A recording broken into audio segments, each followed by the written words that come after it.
সুপ্রিয় শিক্ষার্থীবৃন্দ, আসসালামু আলাইকুম। আজকে আমি টিম ডেভেলপমেন্টের আরেকটি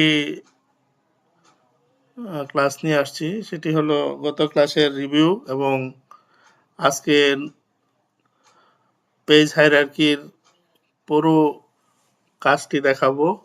একটু মনোযোগ দিয়ে দেখতে হবে। এখানে আমরা আমাদের যে ওয়ার্ডপ্রেসের পেজ হায়ারার্কিটা আছে, এটা পুরাপুরি যদি বুঝতে চাই তাহলে আমাদেরকে মনোযোগী হতে হবে এবং পেজ হায়ারার্কি বুঝতে পারলে ওয়ার্ডপ্রেস খুবই সহজ। কারণ আমরা বিভিন্ন ধরনের কন্টেন্ট তৈরি করব, পেজে দিব, পোস্টে দিব, সেগুলাকে আবার ক্যাটাগরাইজ করব।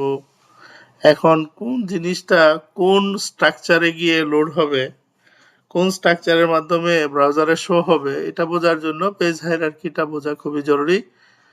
তো সেই জন্য আমি এখানে যে কাজটা করেছি সেটা হলো আমি আমার যে থিমটা আছে, থিমটাকে আমি অনেকগুলো পেজ যুক্ত করেছি থিমের ভিতরে।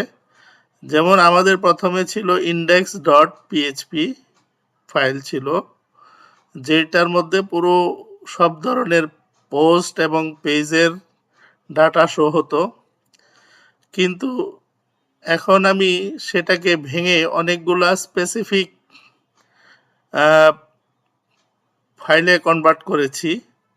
যেমন উপর থেকে যদি ধরি 404 পেজ 404.php, এই ফাইলটিতে শুধু আমরা যদি কোনো ভুল ইউআরএল বা লিঙ্কে ঢুকি তাহলে এই পেজটা শো হবে এবং এই পেজের মাধ্যমে ব্রাউজারে ডাটা শো করবে। এবং আমি যদি archive.php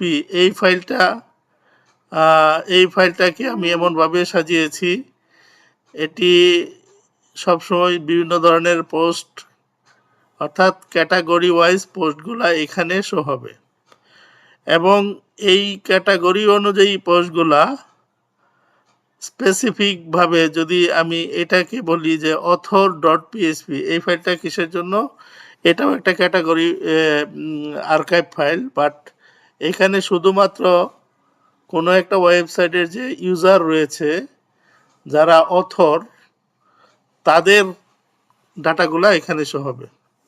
অর্থাৎ ইউজারের পোস্টগুলা এখানে শো হবে। তারপরে আরেকটি পেজ তৈরি করেছি, সেটির নাম হলো ফ্রন্ট পেজ। এখানে মূলত ফ্রন্ট পেজ, যেটি বাই ডিফল্ট ওয়েবসাইটটি ওপেন করলে বা ব্রাউজ করলে বাই ডিফল্ট যে পেজটা লোড হয়, সেই পেজটা লোড হবে এই স্ট্রাকচার অনুযায়ী। অর্থাৎ এই পেজের ভিতরে যে স্ট্রাকচার আছে সেই অনুযায়ী লোড হবে। তারপরে আরেকটি আমাদের index.php, এটা পরে বলছি। page.php-তে মূলত সিঙ্গেল যে পেজগুলো রয়েছে, about us, contact us, gallery, এই ধরনের সিঙ্গেল পেজের যে ডাটাগুলা, সেই ডাটাগুলা এই page.php স্ট্রাকচার অনুযায়ী শো হবে। তারপরে আসি single.php। single.php-তে আমরা যখন আর্কাইভ থেকে যে কোনো একটি পোস্টকে পুরোপুরি দেখতে চাবো, তাহলে এই single.php-তে ওই পুরো পোস্টটি শো হবে। অর্থাৎ আর্কাইভে তো লিস্ট আকারে বিভিন্ন পোস্টগুলো থাকবে, হয়তো বা একটি পোস্টের 2-4 লাইন থাকবে, পুরো পোস্টটি থাকবে না। সেই ক্ষেত্রে আমরা পুরো পোস্টটি দেখতে চাইলে আমাদের এখানে single.php ফাইলে আমাদেরকে সেই অনুযায়ী লোড হবে।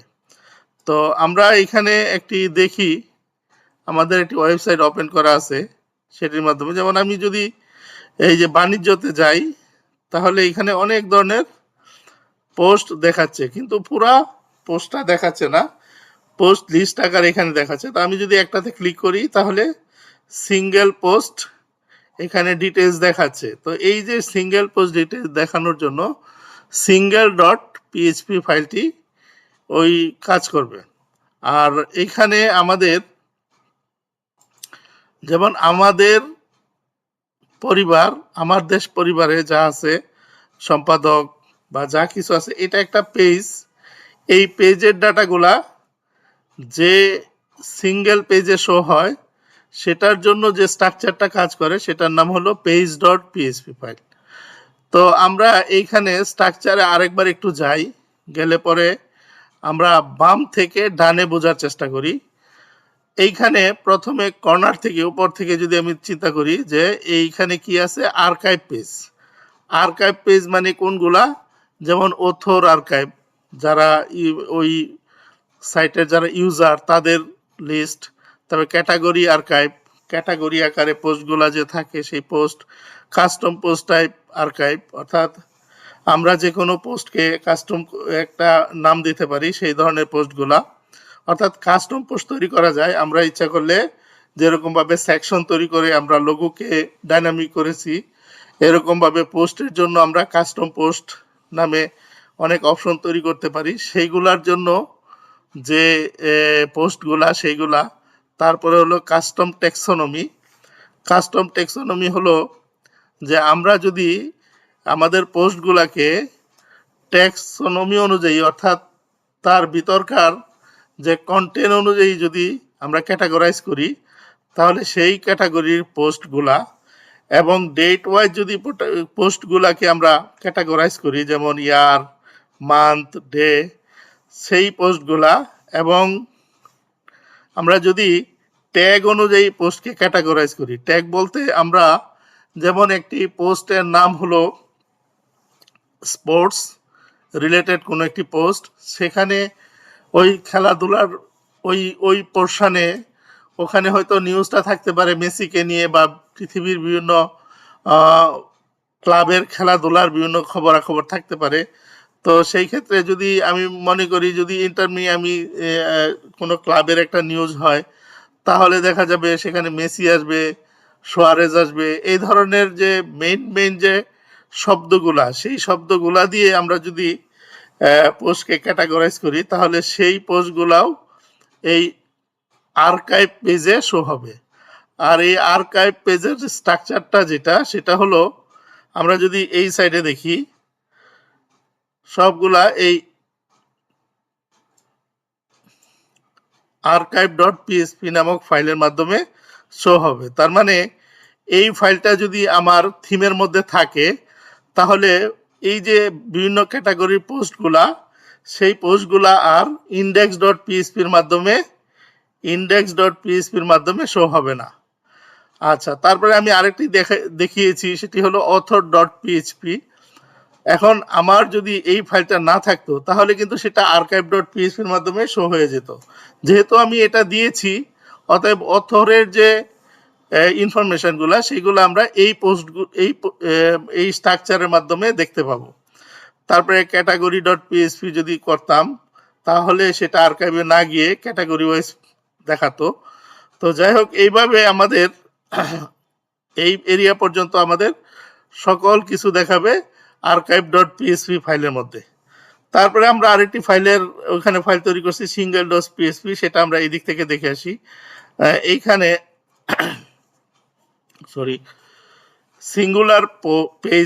সিঙ্গুলার পেজের মধ্যে কি থাকতে পারে, singular post, singular static page.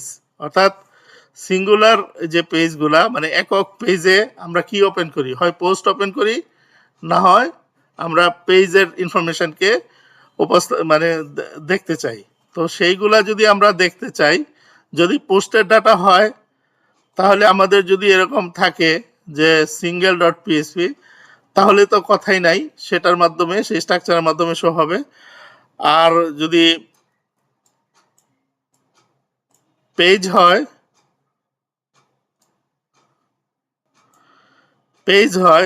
তাহলে পেজ টেমপ্লেট অনুযায়ী যদি থাকে তাহলে হবে, আর যদি না থাকে তাহলে পেজ ডট পিএইচপির মাধ্যমে শো হবে।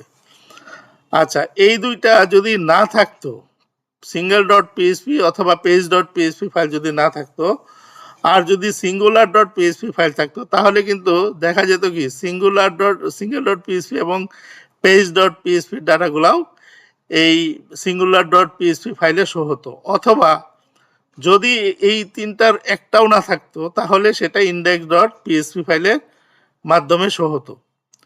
তারপরে আমরা আসি নিচের অংশে, যে সাইট ফ্রন্ট পেজ। আমরা যখনই একটি সাইটকে ব্রাউজার দিয়ে ব্রাউজ করব, প্রথমেই যে পেজটা আসে সেই পেজটার নাম হলো ফ্রন্ট পেজ। তো সেই ফ্রন্ট পেজ যদি আমরা দেখতে চাই, তাহলে অবশ্যই front page.php ফাইলটি লাগবে। যেহেতু আমাদের এখানে আমি দেখিয়েছি front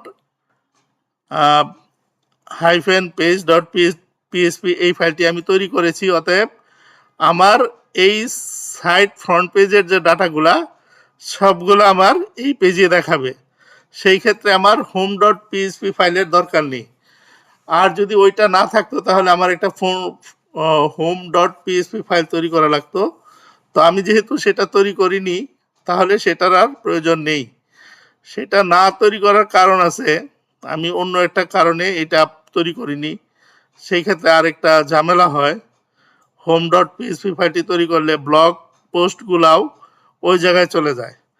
তো তারপরে আমি দেখি ব্লগ পোস্ট ইন্ডেক্স পেজ, অর্থাৎ আমাদের যে ব্লগ পোস্টগুলো, আমরা তো প্রথমে যদি সাইটটাকে ব্রাউজ করি তাহলে দেখব যে ফ্রন্ট পেজের যে ডাটাগুলা সেটা এই পেজের মাধ্যমে এই স্ট্রাকচারের মাধ্যমে শো হবে। তাহলে আমাদের ব্লগ পোস্টগুলা, অর্থাৎ যে পোস্টগুলা লেটেস্ট পোস্ট, সেইগুলা কোথায় আসবে? সেই অর্থাৎ ব্লগের যে পোস্টগুলা, ব্লগ ফিডের যে পোস্টগুলো আসবে হলো, যদি home.php না থাকে তাহলে আসবে হলো index.php-তে। যেহেতু আমাদের index.php ফাইল আছে, এই জন্য আমি আর home.php ফাইল যুক্ত করিনি। তারপরে আমার এরর পেজের জন্য 404 পেজ, যদি আমার এই পেজটা থাকে তাহলে এখানে শো হবে, আদারওয়াইজ না থাকলে index.php যা কন্টেন্ট আছে সেটা শো হবে। যেহেতু আমি এই ফাইলটা আমি তৈরি করেছি, অতএব আমার এই ডাটাগুলোও index.php-তে যাবে না। তারপরে সার্চ। তো সার্চের যে রেজাল্টটা একটা সিঙ্গেল পেজে শো হয়, সেটার জন্য যদি পেজ থাকে ভালো, না থাকলে ইন্ডেক্স পেজে যাবে। যেহেতু আমি search.php নামে একটি ফাইল নিয়েছি, অতএব আমার সেই ডাটাও index.php-তে যাবে না। তাহলে আমি দেখতে পাচ্ছি যে আমার শুধু index.php ফাইলটা কাজে লাগছে, এই home.php ফাইল না থাকার কারণে ব্লগ পোস্টগুলা শো হওয়ার জন্য। অর্থাৎ ব্লগ লেটেস্ট পোস্ট যেগুলা, সেগুলা মূলত আমার index.php ফাইলের মাধ্যমে শো হবে। আর বাকি সবগুলোর জন্য আমি আলাদা আলাদাভাবে ফাইল তৈরি করেছি। অতএব বাকি কোনো ফাইলই, কোনো পোস্ট বা পেজের ডাটা index.php-র মাধ্যমে শো হবে না। এখন আমরা আমাদের যে ওয়েবসাইটটি আছে সেই ওয়েবসাইটের ড্যাশবোর্ডে যাই। ড্যাশবোর্ডে গেলে আমরা দেখতে পাবো যে এইখানে প্রথম একটা জিনিস দেখে আসি, সেটা হলো আমাদের যে রিডিংটা, এই টু সেটিংসে গিয়ে রিডিং, এখানে আমরা স্ট্যাটিক্যালি হোম পেজ নামে একটা পেজ আছে, সেটাকে আমরা হোম পেজ ধরলাম, আর পোস্টের জন্য ব্লগ। এখন এই হোম পেজের যত ডাটা আছে, সকল ডাটা মূলত front page.php স্ট্রাকচারের মাধ্যমে দেখাবে, আর এই ব্লগ ডাটাগুলা, ব্লগ পোস্টগুলা দেখাবে index.php-র মাধ্যমে। তারপরে আমরা এইখানে মেনুতে যাই। মেনুতে গেলে পরে আমরা এইখানে আমরা একটু খেয়াল করি যে আমাদের কি কি জিনিস আছে মেনুতে দেওয়ার জন্য। এখানে পেজের লিস্ট আছে, অনেক পেজ আছে এখানে। আমরা যদি পুরোটা দেখতে চাই তাহলে বিশাল অনেকগুলা পেজ, এখানে প্রায় 35টার মতো পেজ আছে। তারপরে সার্চের জন্য কিছু নেই, সার্চ করার জন্য এটা মূলত। তারপরে আমরা যাই, এখানে পোস্ট, বিভিন্ন রকমের পোস্ট আছে। এখানে ভিউ করলে অনেক রকমের পোস্ট আছে। আমরা ইচ্ছা করলে এই পোস্টগুলাকেও আমরা ডাইনে মেনুতে নিয়ে যেতে পারি, মেনুতে যুক্ত করার জন্য। তো এটা পেজিনেশন করা 2 পেজে অনেকগুলা পোস্ট আছে। তারপরে আছে হলো আমাদের স্লাইডারের এখানে কোনো কাজ নেই। সার্ভিস, সরি এটা অন্য একটা, ঠিক আছে আমাদের এইখানে অলমোস্ট কাছাকাছি একই রকম। তারপরে আমাদের পেজের পরে যেটা আছে সেটা হলো পোস্ট। পোস্ট আমাদের এখানে প্রায় 2 পেজে অনেকগুলা, প্রায় 61-62টা পোস্ট আছে। এগুলো আমরা মেনুতে অ্যাড করতে পারবো সাব মেনু আকারে। তারপরে আমাদের যেটা আছে সেটা হলো কাস্টম লিঙ্ক। কাস্টম লিঙ্কের মাধ্যমে আমি একটি নতুন ওখানে এই ধরনের পেজের মতো করে আমি একটা নতুন লিঙ্ক তৈরি করতে পারবো। তারপরে আছে কাস্টম পোস্ট, ক্যাটাগরিজ। ক্যাটাগরি অনুযায়ী কতগুলা ক্যাটাগরি এখানে আছে, অনেকগুলো ক্যাটাগরি আছে। তো আমরা ইচ্ছা করলে এই ক্যাটাগরি থেকে ক্যাটাগরিগুলোকেও আমরা আমাদের এই মেনুতে যুক্ত করতে পারবো। তবে আমাদের যদি ক্যাটাগরিগুলোকে একটা নির্দিষ্ট নামে যুক্ত করতে চাই, সেই ক্ষেত্রে আমাদের এইখানে আসতে হবে। কাস্টম লিঙ্কের মাধ্যমে আমরা আমি একটা ক্যাটাগরি দিলাম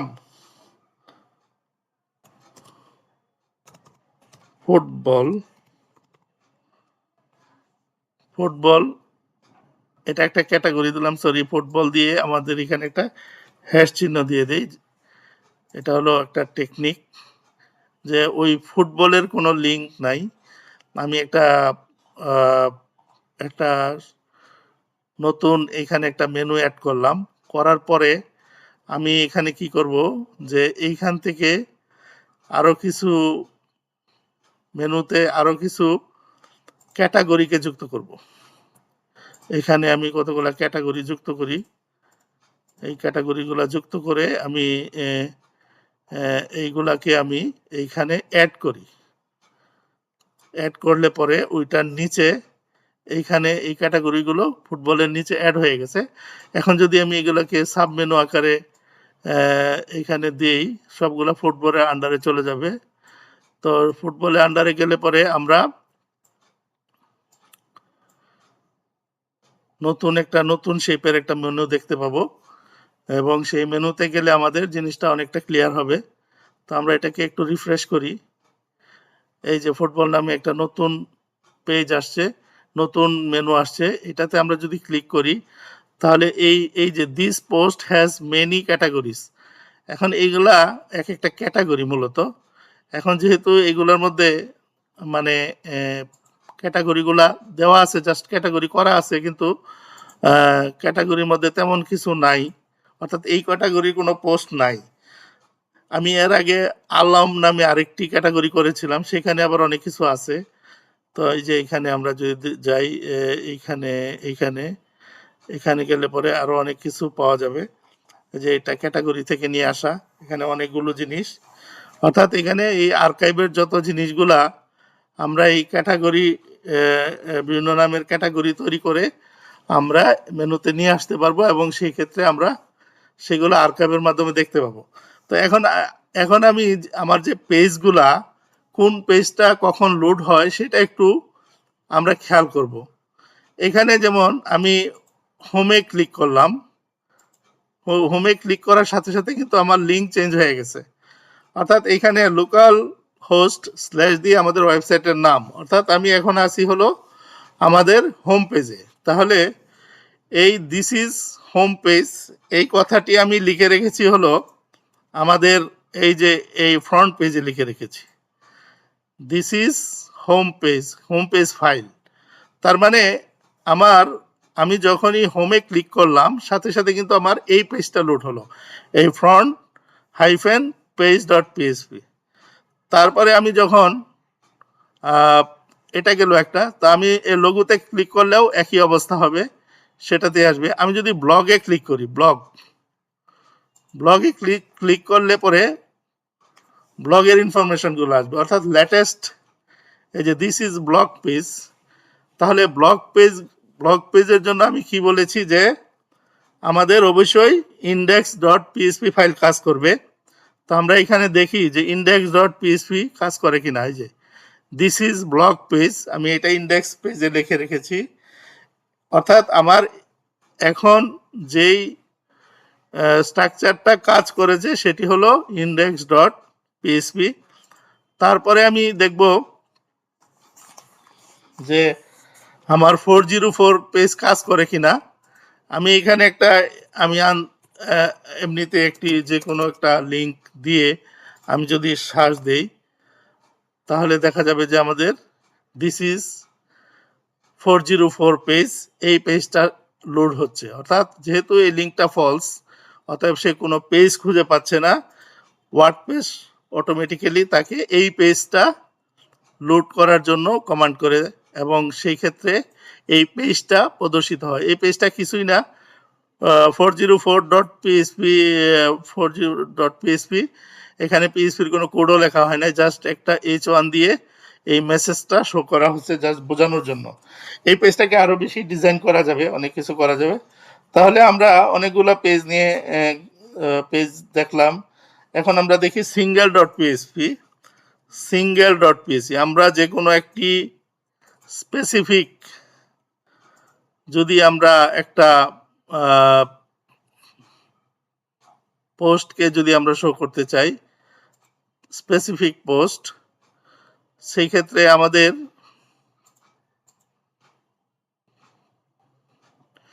this is single page file. অর্থাৎ আমি এখন যেটা করেছি সেটা হলো স্যাম্পল পেজটা ওপেন করেছি। তাহলে আমি কি বলেছিলাম যে পেজ ডট পিএইচপির মাধ্যমে এটা শো হয় this is single page file. তো আমরা একটু দেখি এটা পেজ ফাইলে আছে কিনা। পেজ ডট পিএইচপি ফাইলের মধ্যে this is single page file এটা আছে। তার মানে আমার এখন পেজ যেহেতু ওপেন হয়েছে এই জন্য আমি বুঝতে পারলাম যে এটা আমার পেজ ডট পিএইচপি যে স্ট্রাকচারটা সেটা অনুযায়ী এটা প্রদর্শিত হয়েছে। তারপরে আমরা যদি যাই বিভিন্ন পোস্টে যদি যাই, এই যে এখানে দিস ইজ আর্কাইভ পোস্ট, অর্থাৎ আমাদের এখানে যেভাবে বলা আছে সেটা হলো যে আর্কাইভের যে আর্কাইভগুলা সেগুলা যদি শো হয় তাহলে এই আর্কাইভ ডট পিএইচপি ফাইলের মাধ্যমে শো হবে এবং সেটাই হয়েছে। আর্কাইভ একটা নির্দিষ্ট ক্যাটাগরির এখানে পোস্ট আর্কাইভ ডট পিএইচপির মাধ্যমে শো হয়েছে। তারপরে যদি আমরা এইখানে আমাদের সাইটের বিভিন্ন অথরের ইনফরমেশনে যাই, যেমন ইউজার, এখানে দুইটা ইউজার আছে, আমি একটা ইউজারকে ওপেন করি। যে পেজটা আসলো সেটা হলো দিস ইজ অথর পেজ, অর্থাৎ এইখানে অথর পেজটা এখানে this is author page file, এই ফাইলটা শো হলো। এখন আমার বাকি থাকে হলো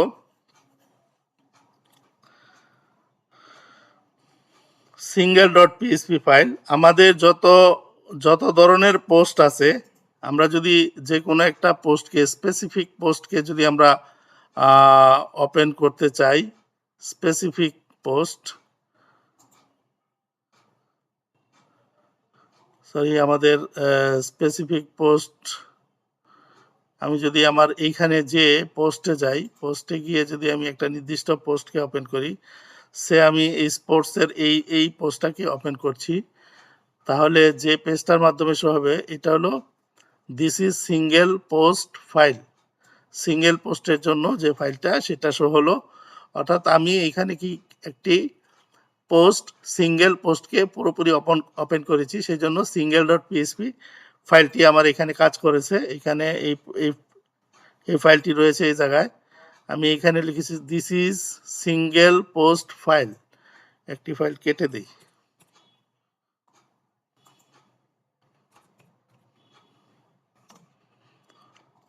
তাহলে আমার সিঙ্গেল ডট পিএইচপি ফাইলটিও বুঝতে পারলাম। তো বাকি সবগুলো ফাইল নিয়ে আমার আলোচনা করে হয়েছে। আমি যদি আমার স্ট্রাকচারটা আবার দেখি যে আমার এখানে একটা, দুইটা, তিনটা, চারটা, পাঁচটা, ছয়টা, সাতটা, টোটাল 7টা ক্যাটাগরির ফাইল আমি তৈরি করেছি। বিভিন্ন স্ট্রাকচারের হবে এই ফাইলগুলা। তো সেইগুলাতে আমাদের যেভাবে আমি আলোচনা করেছি যে কোন ডাটাটা কোথায় যাবে, তো একটি থিমের এর বেশি লাগে না, এর বেশি পেজের প্রয়োজন হয় না, যেখানে একটা সিঙ্গেল ফাইলের মধ্যেই সব, যেমন index.php-তে সকল ইনফরমেশন শো করানো সম্ভব, সেখানে আমরা সুন্দরভাবে ক্যাটাগরাইজ করে বিভিন্ন ফাইলের নাম দিয়ে কোন ফাইলে কি হবে না হবে স্পেসিফিক করে দিয়েছি। অতএব এটা একটা পূর্ণাঙ্গ থিমের স্ট্রাকচার বলা চলে। তো আমরা পরবর্তীতে এই পোস্টগুলাকে এবং পেজের যে কন্টেন্টগুলাকে আরও একটু বেশি স্পেসিফিক করে এবং আরেকটু ডাইনামিকভাবে উপস্থাপনের জন্য functions.php-তে আমাদের কিছু কাজ রয়েছে, সেই কাজগুলো আমরা করব। সেই কাজগুলা করলে পুরোপুরি থিমটা ডাইনামিক হয়ে যাবে এবং সহজেই আমরা কি করব, যে কোনো পেজ এবং যে কোনো পোস্ট তৈরি করে সেখানে আমাদের কন্টেন্টগুলোকে শো করাতে পারবো, আমাদের কাঙ্ক্ষিত ডিজাইন এবং আমাদের কাঙ্ক্ষিত চাহিদা অনুযায়ী আমাদের সেভাবে তৈরি করতে পারবো। তো আজকে তাহলে এই পর্যন্তই। আগামী ক্লাসে আমি এই ক্লাসটি আরেকটু রিভিউ করব এবং পরবর্তী যে কাজগুলো আমি দেখাবো সে নাগাদ সবাই ভালো থেকো। আল্লাহ হাফেজ। সালাম।